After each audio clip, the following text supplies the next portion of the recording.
Dosa-dosa tak berampun. Bagian 5. Jengkel melihat pukulan saktinya tidak mempan, maka pendekar 212 Wiro Sableng cabut kapak maut naga geni 212. Suara seperti ribuan tawon mengamuk memenuhi udara, ketika senjata mustika sakti itu berkelebat ke arah iblis sesat jalan hidup. Yang diserang tegak tak bergerak, bersikap menantang dan sunggingkan senyum mengejek. Malah berkata, pilih bagian tubuhku yang empuk, anak muda. Buukek. Mata kapak naga geni 212 menghantam dada iblis sesat jalan hidup. Tak ampun lagi tubuhnya terpental lalu jatuh duduk, tapi di lain kejap dia sudah bangkit berdiri kembali tanpa cedera sedikit pun. Kejut Wiro Sableng bukan alang kepalang. Ilmu apakah yang kini dimiliki Raja Rencong hingga senjata saktinya tidak mempan sama sekali? Hampir tak percaya, dia pandangi kapak di tangannya. Di depannya terdengar suara tawa parau iblis sesat jalan hidup. Aku pernah kau bunuh. Sekarang kau ganti menemui kematian. Arwahmu sudah lama ditunggu arwahku. Iblis sesat jalan hidup melangkah mendekati Wiro. Tangan kanan terbentang seperti hendak mencengkeram. Wiro tebaskan kapak saktinya. Bukek. Kembali kapak itu menghantam dan tidak berdaya. Gila, maki Wiro. Sebelum lawan datang lebih dekat, pendekar ini cepat menghantam dengan pukulan benteng topan melanda samudera. Seperti tadi, iblis sesat jalan hidup hanya terpental jatuh, bangkit berdiri, dan mendatangi Wiro kembali. Penasaran, murid Sinto Gendeng hantamkan kapak saktinya sekali lagi. Kali ini batok kepala iblis sesat jalan hidup yang diarahnya. Kalau dulu senjata itu sempat membelah kepala Raja Rencong, maka sekali ini hanya mengeluarkan suara bergedebuk dan ternyata kepala itu pun tak mempan di kapak. Wiro, kita harus cepat menyingkir dari sini.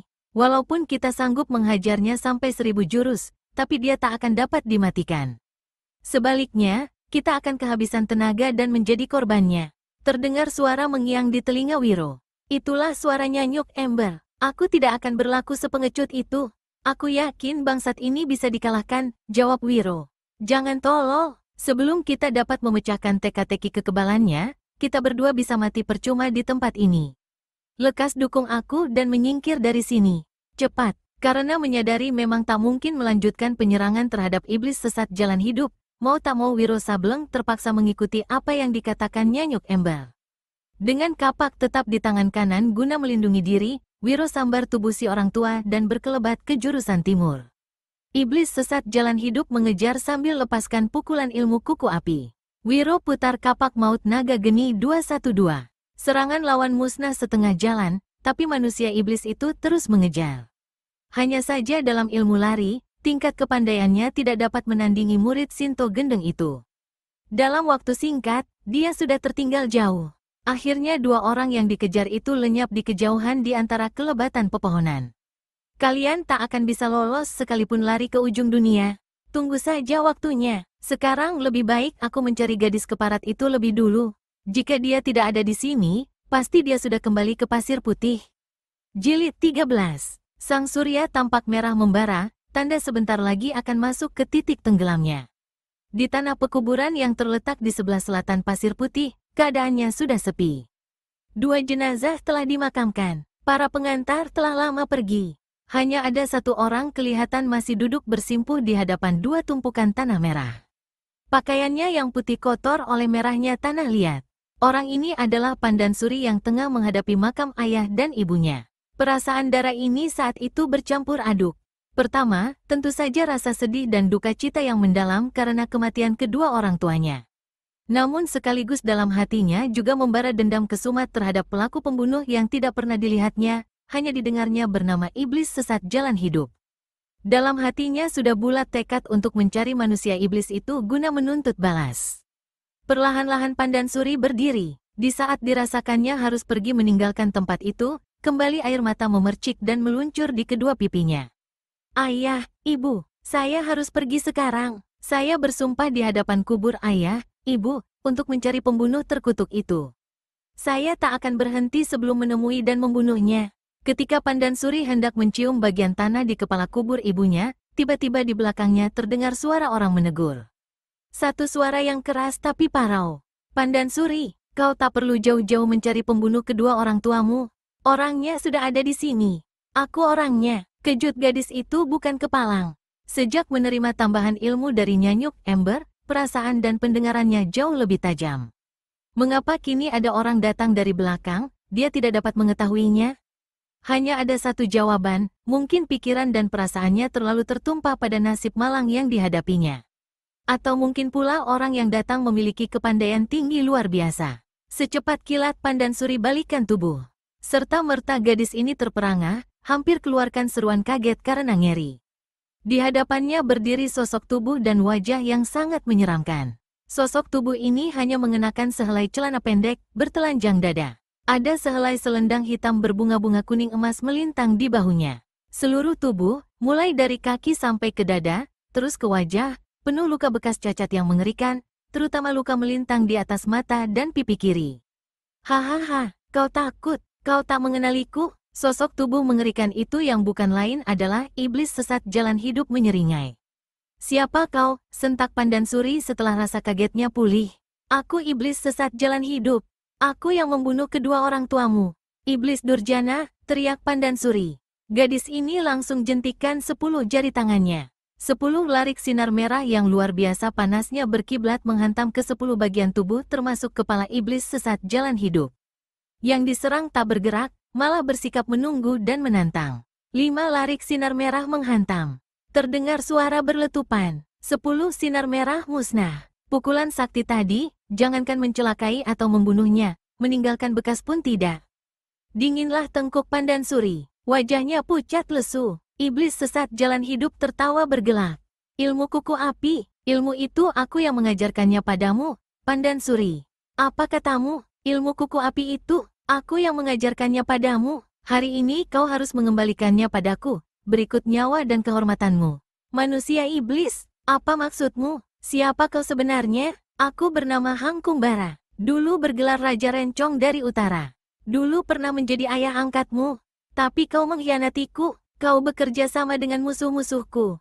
Lalu kau melarikan diri. Gila, kau iblis gila. Ayah angkatku menemui kematian setahun lalu di Bukit Toba. Jangan mengaku-ngaku yang bukan-bukan. Dan ayah angkatku tidak seburuk tubuh dan mukamu yang busuk. Iblis sesat jalan hidup kembali tertawa. Tiba-tiba dia melompat ke depan. Sekali tangannya bergerak, satu totokan melanda dada Pandansuri, membuat gadis ini terjatuh rubuh dan kaku tegang tak bisa bergerak lagi. Iblis sesat jalan hidup berlutut di sampingnya. Dulu kau selalu mengenakan kerudung ungu. Kini kulihat kau tidak memakainya lagi. Ternyata baru kini kusadari kau memiliki wajah cantik. Juga tubuh yang bagus. Hahaha, hutang nyawa bayar nyawa. Darah dibayar dengan darah. Dosa di atas dosa. Iblis sesat jalan hidup lalu ulurkan tangannya. Bret, bret, bret. Pakaian di tubuh Pandansuri habis dirobeknya hingga gadis yang malang itu kini terbaring dalam keadaan hampir tidak tertutup lagi auratnya. Yang bisa dilakukannya hanyalah memaki dan menyumpah. Terkutuk, iblis terkutuk. Jika kau benar-benar Raja Rencong, jika kau benar-benar ayah angkatku, lebih baik bunuh aku daripada kau perlakukan keji begini, teriak Pandansuri. Dulu aku Raja Rencong, dulu aku ayah angkatmu, sekarang aku adalah iblis sesat jalan hidup. Kau minta mampus, aku akan membunuhmu, jangan khawatir. Tapi kau rasakan dulu dosa di atas dosa. Lalu iblis sesat jalan hidup jatuhkan dirinya di atas tubuh Pandansuri. Untuk kesekian kalinya gadis itu menjerit. Di langit sinar merah telah meredup. Sang surya telah tenggelam dan keadaan di pekuburan itu mulai gelap. Tak jauh dari pekuburan, Pendekar 212 Wiro Sableng berlari kencang sambil mendukung kakek buntung Nyanyuk Embal. Hai, aku mendengar suara orang menjerit, berkata orang tua itu. Saat itu Wiro masih belum mendengar apa-apa. Suara itu datang dari arah sana, si kakek goyangkan kepalanya ke kanan. Mungkin hanya suara anak-anak gembala yang pulang ke kampung sambil bermain berteriak-teriak, ujar Wiro. Memang dalam jarak sejauh itu dengan sumber suara, daya pendengaran Wiro masih kalah jauh dari si kakek, karena itu dia masih juga belum mendengar apa-apa. Bocah torek, telingamu perlu dibersihkan, lekas bawa aku ke jurusan sana. Mengomelnya Nyuk Embel. Hari sudah hampir malam, kek. Sebaiknya kita terus saja ke kampung. Bukankah ke situ tujuan kita guna mencari muridmu? Baru saja Wiro berkata demikian, dia merasakan kedua lutut orang tua yang didukungnya menekan tubuhnya dan secara aneh gerakan larinya terseret ke kanan.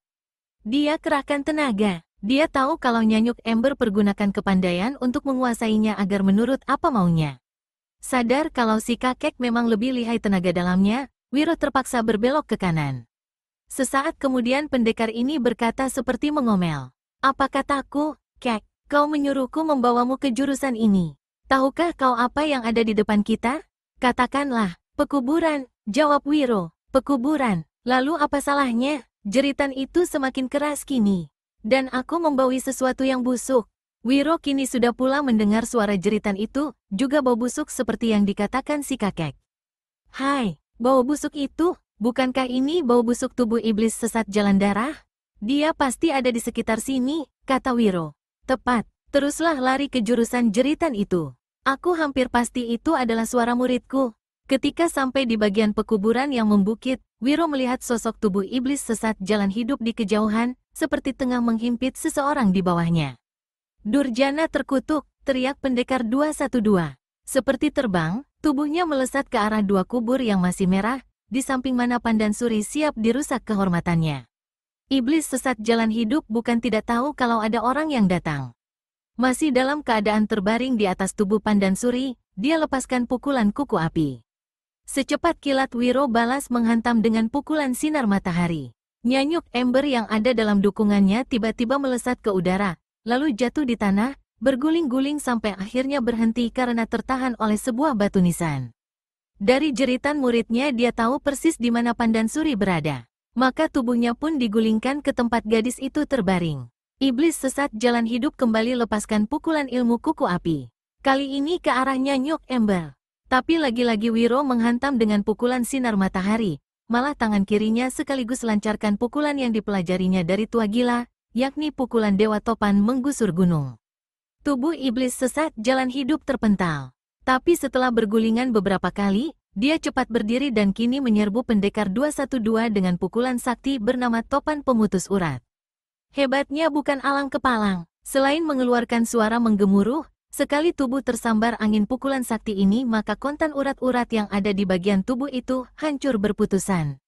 Pukulan Topan Pemutus Urat, seru Nyanyuk ember ketika dia mengenali suara angin pukulan yang dilepaskan iblis sesat jalan hidup. Ah, keparat itu rupanya memang benar-benar si Hangkumbara laknat. Aneh luar biasa, bagaimana sudah mampus dia bisa hidup lagi? Nyanyuk ember terus menggulingkan tubuhnya hingga akhirnya berhenti ketika menumbuk tubuh Pandansuri.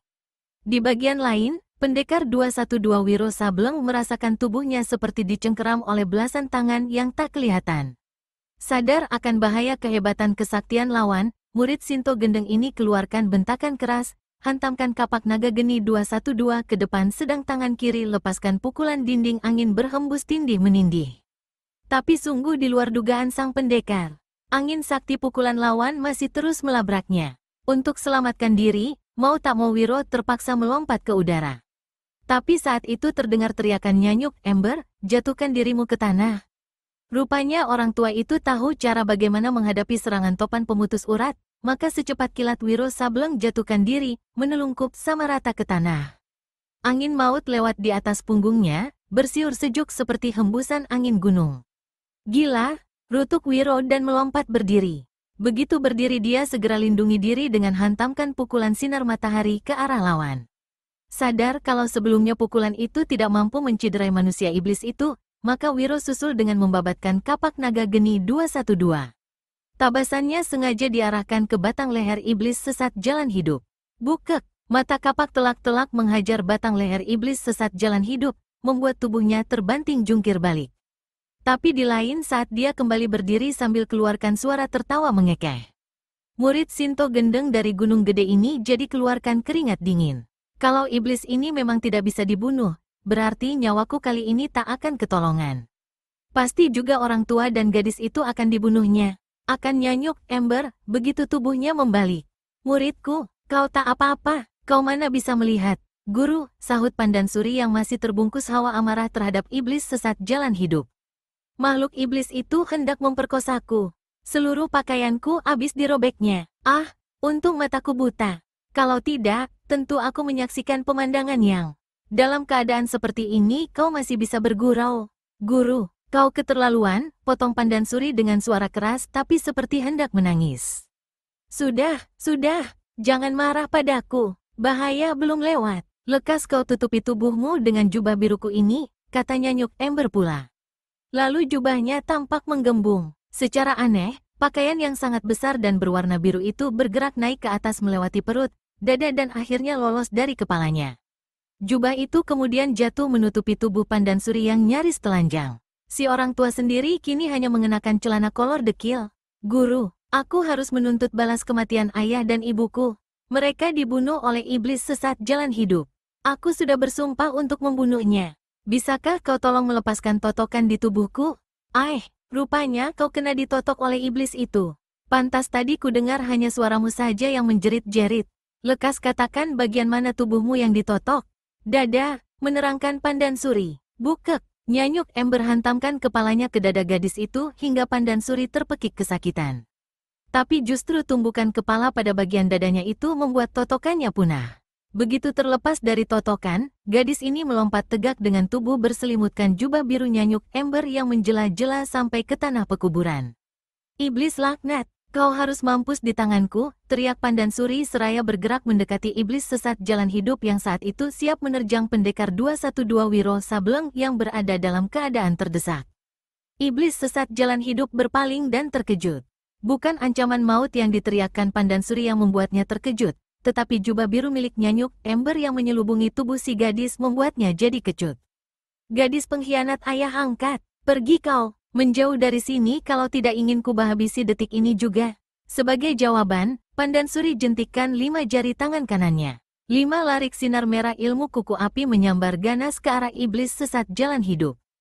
Terdengar suara berletupan ketika 5 larik sinar merah itu menghantam tubuhnya dengan tepat. Tapi tak sedikit cedera pun yang kelihatan.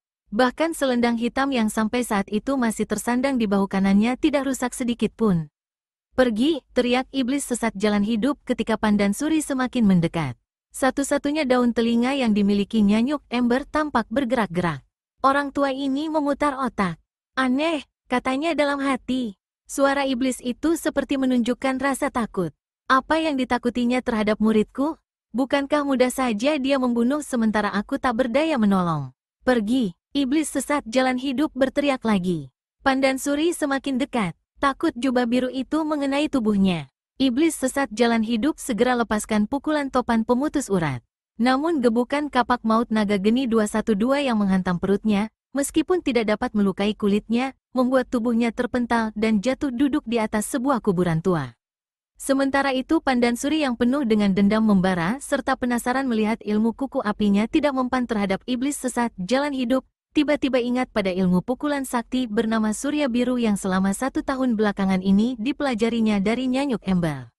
Memikir bahwa inilah kesempatan untuk mempergunakan dan menjajal kehebatan ilmu tersebut, dengan pengerahan tenaga dalam sepenuhnya, dari jarak 6 langkah Pandansuri bersiap untuk menghantam. Tapi baru saja dia hendak mengangkat tangan kanan, di depannya iblis sesat jalan hidup telah melompat tegak seraya kirimkan pukulan topan pemutus urat. Debu pasir dan tanah kuburan beterbangan ke udara. Sebagai bekas anak angkat dan murid Raja Rencong alias iblis sesat jalan hidup, Pandansuri tentu saja mengetahui bagaimana kehebatan dan keganasan ilmu pukulan sakti itu.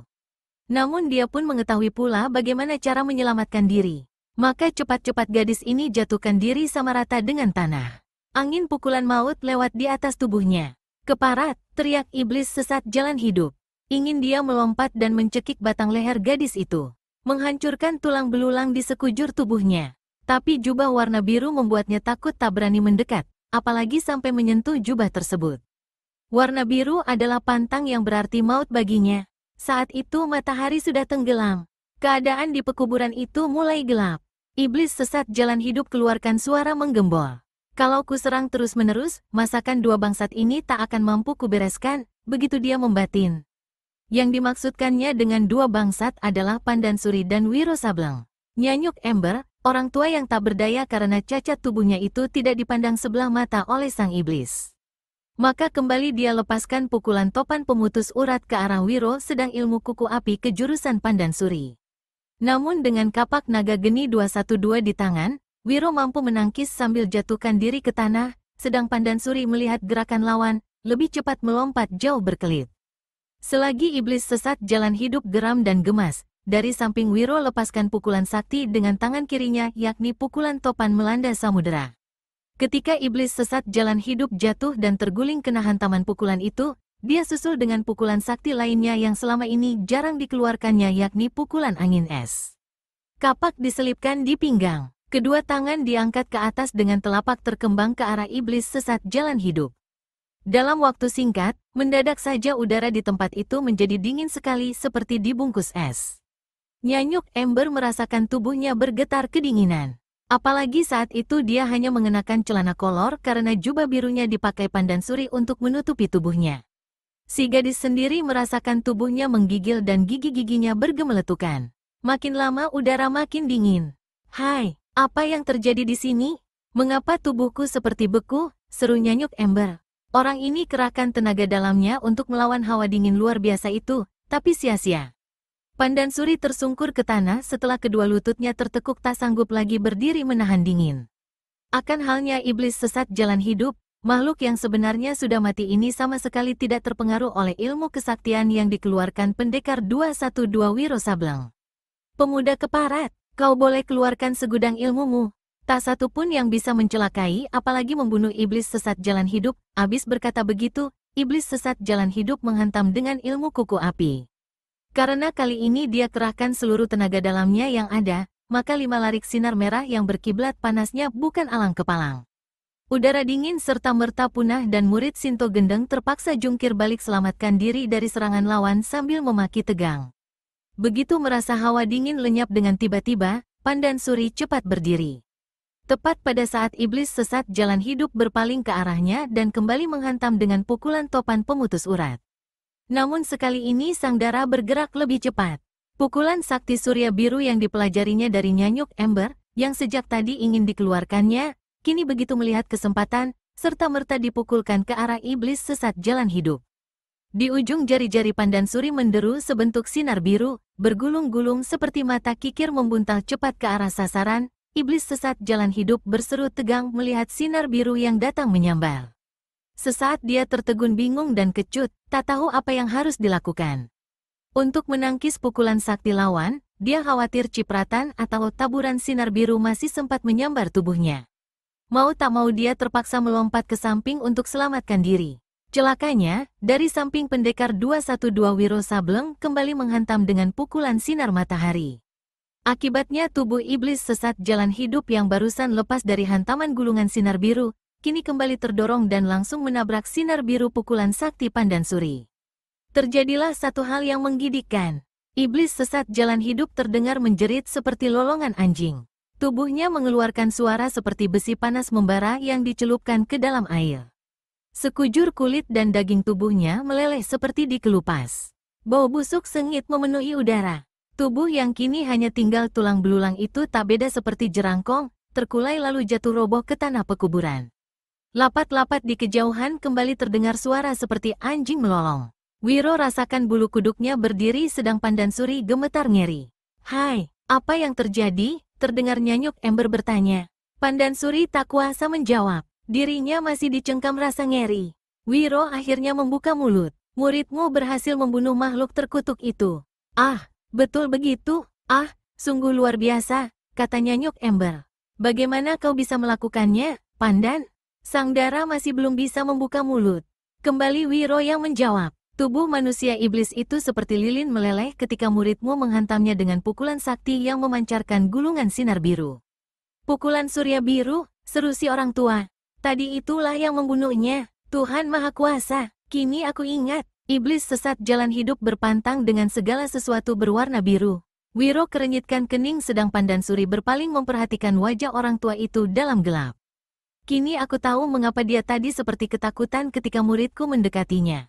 Bukankah kau mengenakan jubahku yang berwarna biru?" "Sulit ku percaya," kata Wiro seraya garuk-garuk kepala. "Jika kalian tidak percaya, coba tempelkan ujung jubahku pada sisa-sisa bangkai iblis itu," berkata Nyanyuk Ember. Pandansuri melangkah mendekati sosok jerangkong yang terhampar di tanah. Salah satu bagian ujung jubah yang menjela-jela diangkatnya lalu dilepaskannya tepat di atas batok kepala atau tengkorak jerangkong. "Ses!" sang dara terloncat kaget dan cepat mundur. Nyanyuk Ember tertawa. Seperti tadi pertama kali ketika sinar biru pukulan sakti yang dilepaskan Pandansuri, terdengar suara laksana besi panas dicelup ke dalam air sewaktu jubah biru menempel dengan tulang tengkorak. Tengkorak itu sendiri kini tampak remuk seperti tertimpa batu besar dan berat. Kita patut bersyukur pada Tuhan. Satu lagi kejahatan punah dari muka bumi ini, berkata Nyanyuk Embel. Lalu seperti menggerutu orang tua ini berseru, "Hai, apakah kalian akan membiarkan aku setengah telanjang seperti ini? Kami akan membawamu ke Pasir Putih, Guru," jawab Pandan Suri. Lalu dia berpaling pada Wiro. Sesaat darah ini menatap wajah pemuda yang selama ini selalu dikenangnya. Ketika sang pendekar balas menatap, wajah Pandan Suri langsung berubah merah. Cepat-cepat dia berkata, "Sahabat, tugasmu mendukung guruku sampai ke rumah." "Ah, aku selalu kebagian pekerjaan yang tidak enak.